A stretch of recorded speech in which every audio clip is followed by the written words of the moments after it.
사랑하며 살기. 잭 푸닌. 사랑은 의와 함께 가야. 하나님은 빛이시며 동시에 사랑이십니다. 하나님의 그 놀라우신 영광은 예수 그리스도를 통해서 이 땅에 드러났는데, 그것은 바로 빛이시며 동시에 사랑으로서 영광이었습니다. 그런데 빛과 사랑은 서로 분리되지 않습니다. 빛은 밝히 드러낸다는 점에서 의와 같습니다.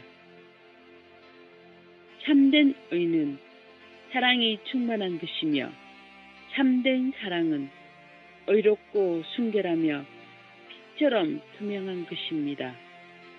둘은 항상 같이 가야 합니다. 혹자는 자신이 거룩하고 의로운 삶을 산다고 말하면서 그 속에 사랑이 빠져 있으면 그것은 성경적인 의가 아니라 바리새적인 의에 불과합니다.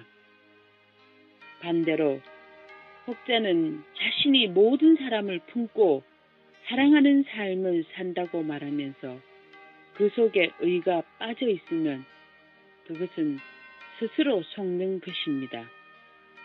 감정적인 사랑, 즉 집착이거나 혹은 자기 마음이 원하는 바대로 살면서 그걸 사랑이라고 착각하고 있는 것입니다. 이렇게 사랑은 의가 바탕이 된 사랑이어야 합니다.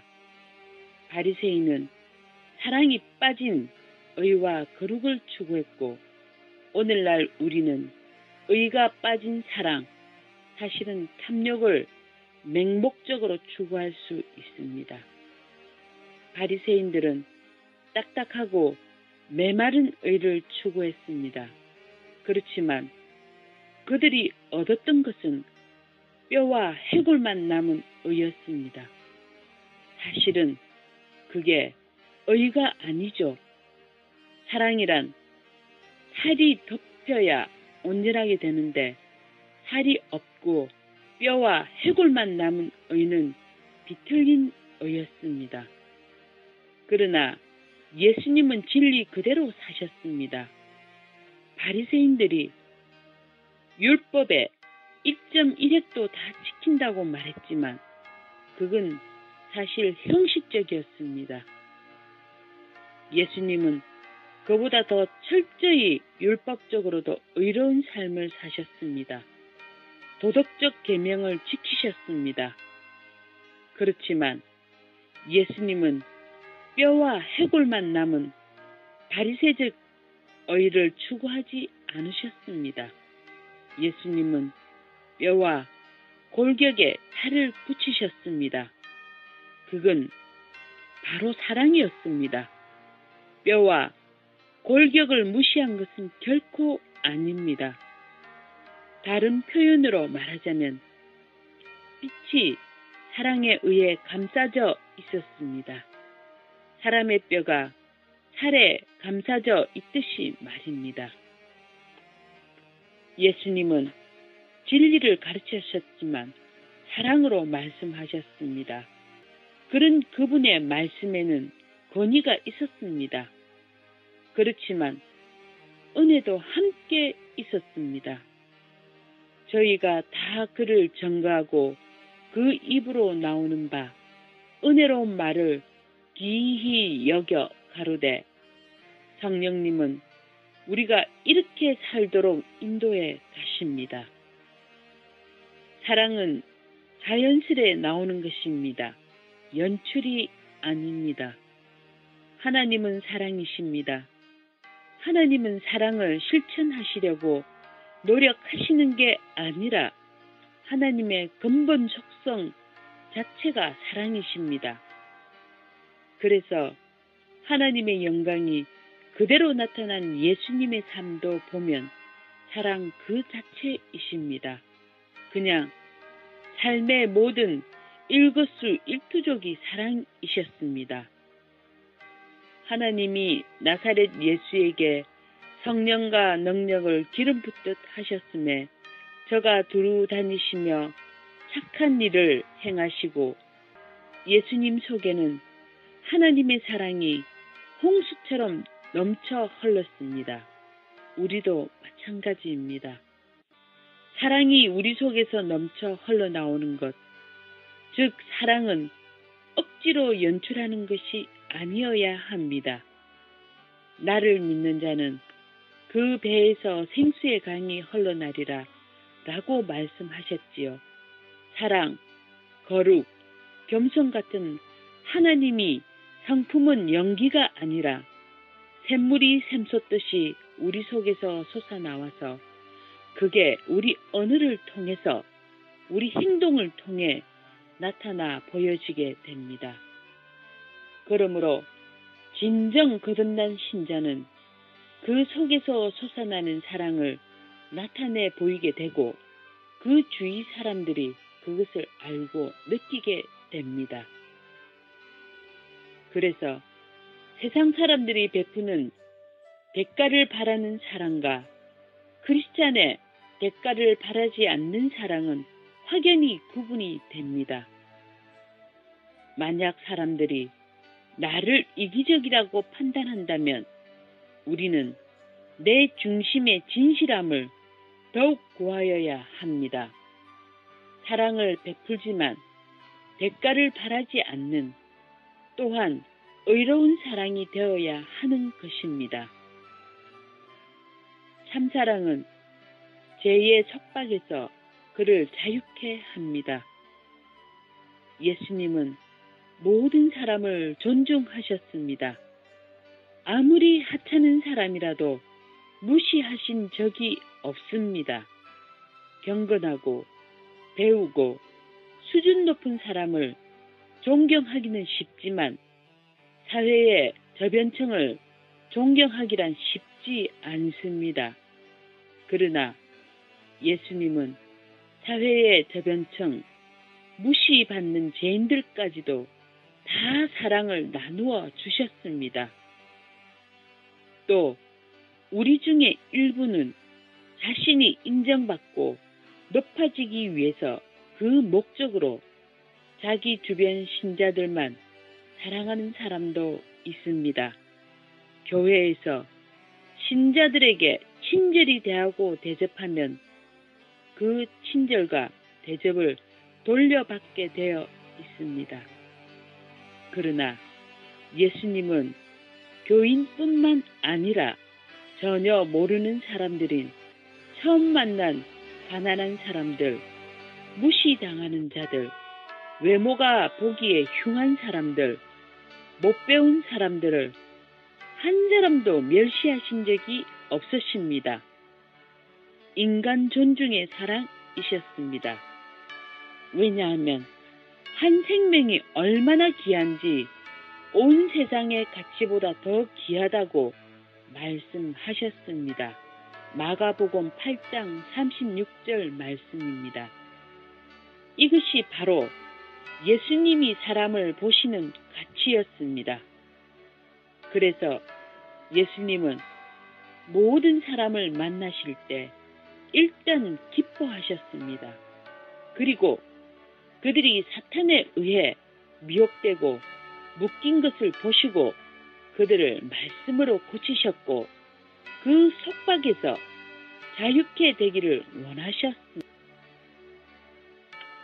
십자가의 죽으심은 바로 이 예수님의 사랑이 가장 극적으로 드러난 사건입니다. 예수님은 우리를 이 죄의 속박으로부터 풀어주시기 위해서 영원한 대가를 지불하신 것입니다. 예수님은 사람들을 죄의 속박에서 풀어주길 원하셨고 또한 자신이 그 대가를 치르실 준비가 되어 있으셨기 때문에 설교하실 때 그 무엇보다 죄에 대해서 강력히 설교하실 수 있었습니다. 그런데 오늘날 우리는 죄에 대해서 그렇게 강력하게 설교하지 못합니다. 우리 자신이 청중과 똑같은 죄인이라서 또한 설교자가 타인의 죄에 예수님처럼 죽을 각오가 되어 있지 못하기 때문에 그렇습니다. 그러므로 죄에 대해서 강력히 책망하고 죄인들을 살리기 위해서도 우리는 자신이 먼저 거룩하게 살아야 합니다. 성경은 사랑 안에서 진리를 말하라고 권면합니다. 우리는 자신이 먼저 죄를 이기고 성결한 삶을 살며 또한 그를 죄로부터 자유케 하고자 하는 진정한 사랑으로서 우리 이웃과 청중의 죄에 대해 사랑 안에서 진실을 말할 수 있어야 하겠습니다. 예수님의 사랑을 본받아야 하겠습니다. 그게 진짜 사랑이니까요. 이웃의 진실을 우리가 사랑의 온기로 말해줄 때 하나님께 영광 돌리는 열매가 맺어질 것입니다. 남극과 북극에는 햇빛이 있습니다. 그러나 거기에 열매가 자라나지 못합니다. 왜냐하면 거기엔 빛만 있었지 온기가 없기 때문입니다. 예수님은 사람을 사랑하셨지 물질을 사랑하지 않으셨습니다. 오늘날 사람들은 사람을 그의 소유나 물질과 더불어 판단합니다. 즉, 부자는 높이 평가하고 가난한 자는 무시합니다. 제가 얼마나 안 좋은 영향을 끼쳤는지 이제 돈이 사람보다 더 소중한 세상이 되었습니다. 물질을 소중히 여기고 사람은 그 물질을 버는데 필요한 소모품 정도로 여깁니다. 그러나 예수님은 사람이 물질보다 더욱 소중하다는 것을 환히 보셨습니다. 예수님은 사람들을 사랑한 나머지 자신을 그들과 동일시 하셨습니다. 그래서 그들이 스스로 세상에서 자기는 필요한 존재임을 느끼게 해주셨습니다. 그 짓밟힌 사람들에게 전혀 짓밟히지 않는 사람들처럼 친절한 말로 생존 경쟁에서 패배한 사람들에게 전혀 패배하지 않은 사람처럼 격려의 말로 그들의 자존감을 높이 주셨습니다. 그래서 예수님을 만난 사람은 아무도 자신을 쓸모없는 존재라고 여기지 않았습니다. 정말 타인이 보기에 심지어 자신이 스스로 보기에도 그들은 쓸모없어 보일 수도 있었습니다. 그러나 예수님은 여전히 그들도 사랑하셨고 구속함을 받아 새로운 피조물이 될 가능성도 내다보셨습니다. 물질은 예수님께 어떤 대단한 가치가 없었습니다. 물질은 타인을 돕는데 사용되어질 때만 예수님은 그걸 가치 있게 보셨습니다. 상상이지만 한 아이가 예수님의 목공소에 놀러와서 비싼 어떤 물건을 깨어버렸다고 생각해 봅시다. 예수님은 그 아이를 전혀 야단치지 않으셨을 것입니다.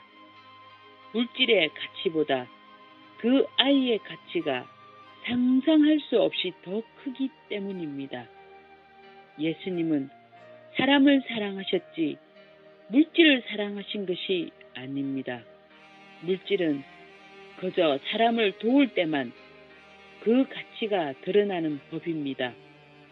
그러나 오늘날 우리는 물질을 너무 사랑한 나머지 사람들을 무시해 버립니다. 물질을 더 많이 얻기 위해서 심지어 형제끼리도 서로 원수가 되고 있습니다. 사랑은 긍휼입니다. 성령님께서는 우리 마음을 새롭게 하셔서 우리가 만물을 하나님의 시각으로 볼 수 있게 하십니다. 사랑이란 사람을 보되 하나님이 보시는 시각으로 바라보는 것입니다. 그것은 바로 긍휼의 눈입니다. 하나님은 즐거이 노래 부르며 우리를 기뻐하시고 사랑하십니다. 스바냐 3장 17절 말씀입니다. 예수님도 그러하셨고, 그래서 우리도 성령이 충만해지면 사람을 바라볼 때 그 누구라도 기뻐하고 즐거워해야 합니다. 그리고 불쌍히 여기게 됩니다. 그 누구라도 사람을 바라보는 기본적 시각이 사랑입니다. 비판적이거나 의심하는 눈초리로 사람을 바라보지 않습니다. 우리는 이 예수님의 사랑의 정신, 긍휼의 마음을 읽어낼 줄 알아야 하겠습니다.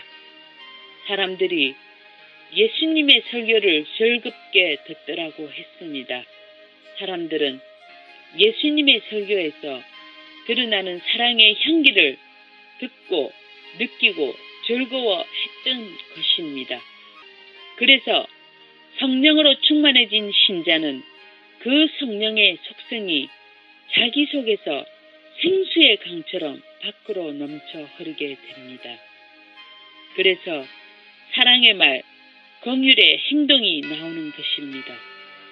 자연스럽게 나오는 것입니다. 하나님의 사랑이 우리 마음에 부은 바 됨이니 로마서 5장 5절 말씀입니다. 병자들을 보실 때 예수님은 특별히 긍휼로 대하셨습니다. 가난한 자, 굶주린 자들을 볼 때에 마찬가지였고, 목자 없이 방황하는 영혼들을 볼 때도 긍휼한 눈으로 바라보셨습니다. 예수님의 긍휼은 언제나 동일시하는 사랑이요 긍휼이었습니다. 가련한 사람들을 볼 적에 예수님도 똑같은 가련함을 느끼시고 그들을 위로하셨습니다. 오늘날 우리도 마찬가지입니다. 진정으로 누구를 도와줄 때는 우리 자신을 그들과 동일시 할 줄 알아야 합니다. 병자가 병자의 아픔을 알듯이요. 예수님은 꼭 말을 해야 그를 도와주시는 분이 아니시고, 그들이 말을 하지 않아도 그들을 찾아가서 도와주셨습니다. 왜냐하면 항상 가련한 사람들을 염두에 두고 사셨기 때문입니다.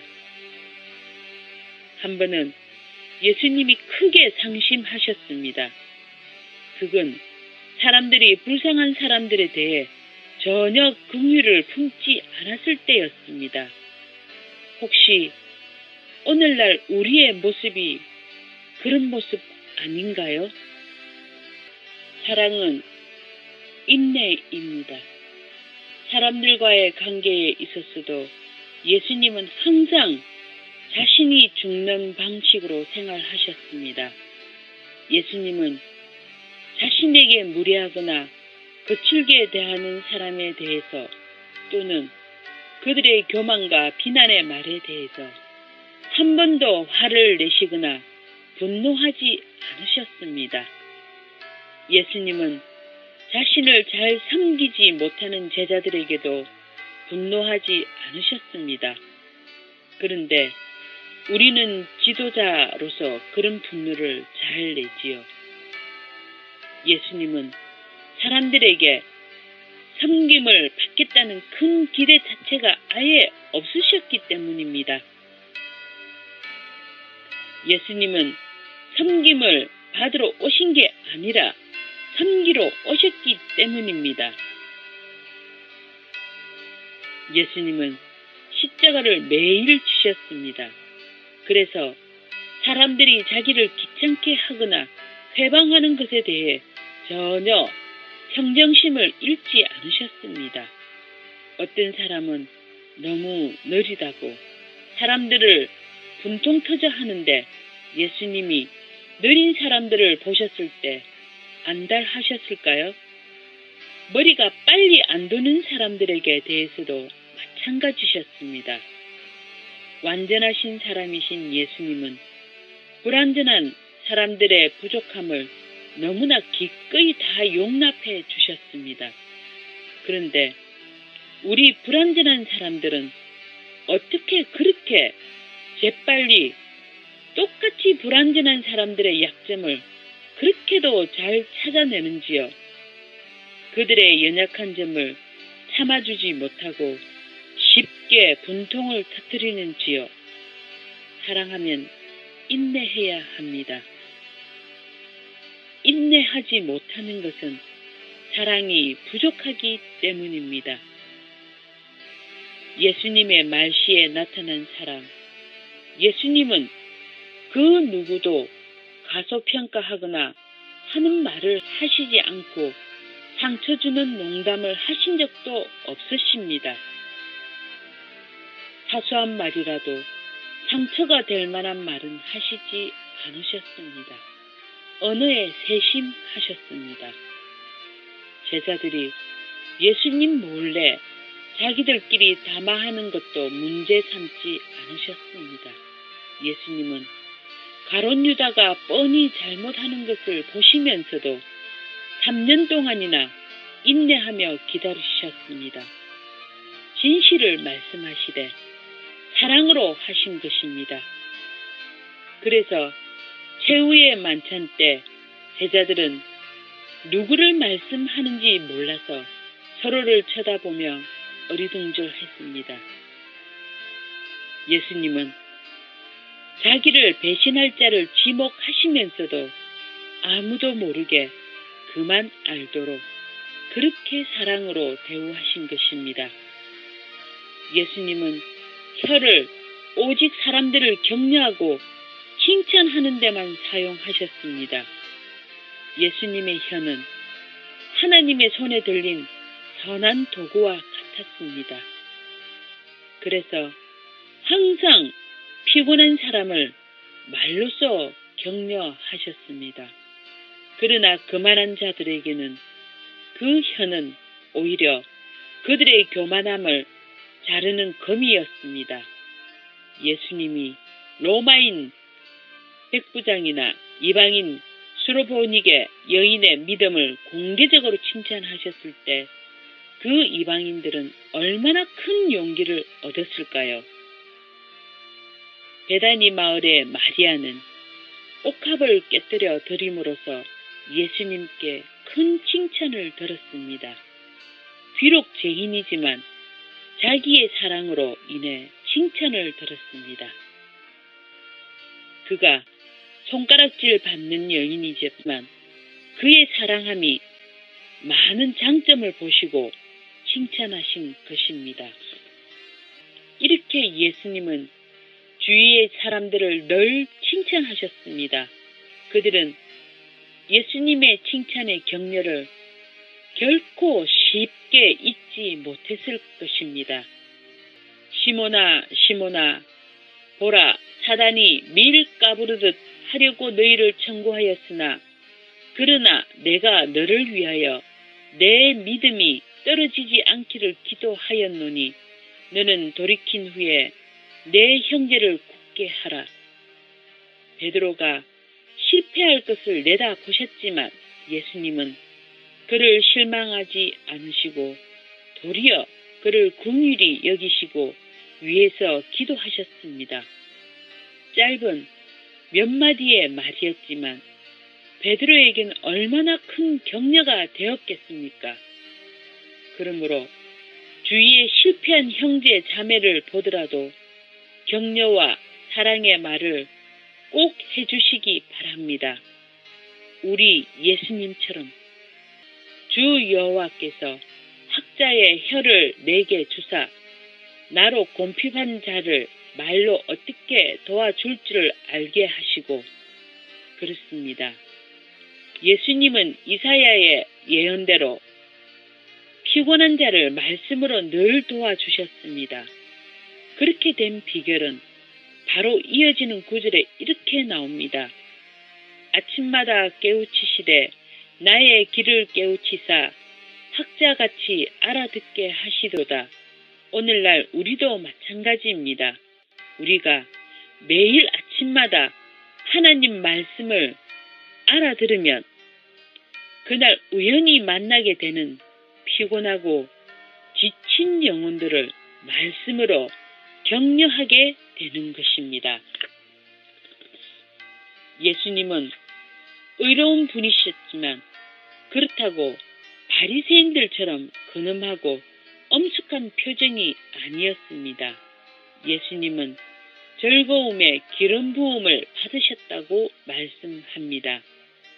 심지어 예수님은 십자가를 지시기 전날에도 즐거움의 기름 부음을 받으셨습니다. 그래서 다락방 강화 전날 밤의 설교 말씀 때도 기쁨의 메시지를 전하였습니다. 내가 이것을 너희에게 이름은 내 기쁨이 너희 안에 있어 너희 기쁨을 충만하게 하려 함이니라. 예수님의 말시에는 이렇게 사랑과 즐거움이 넘치셨습니다. 세상은 피곤하고 사람들도 힘겨워했고 예수님 자신도 십자가의 길을 가시는 중에 박해와 공고 속에 늘 사셨지만 그러나 기쁨을 잃지 않으셨다는 것입니다. 개그맨처럼 늘 웃기셨다는 것도 아니고 삶의 환경은 지치고 피곤할 수밖에 없었지만 그래서 엄숙하고 근엄하게 평정을 유지하신 게 아니라 속에서 솟아올라오는 사랑 때문에 늘 그 미소를 잃지 않으셨다는 것입니다. 그래서 모든 사람들을 정중하게 대하셨습니다. 상한 갈대도 꺾지 아니하시고 꺼져가는 심지도 꺼트리지 않으셨습니다. 아무리 연약한 사람과 죄인에게서도 그들의 장점을 찾으셨으며 그들이 선한 사람이 될 가능성을 내다보셨습니다. 그래서 사람들은 예수님과 늘 함께 있기를 원했습니다. 예수님이 오시면 자리를 설설 피하는 게 아니고요. 왜냐하면 예수님은 항상 사람들을 이해하셨고 친절하셨고 젠틀하게 대하셨기 때문입니다. 다만 교만한 자들과 죄를 짓고도 해결치 않는 숨기던 자들은 예수님을 거부하고 스스로 피했지만요. 아멘.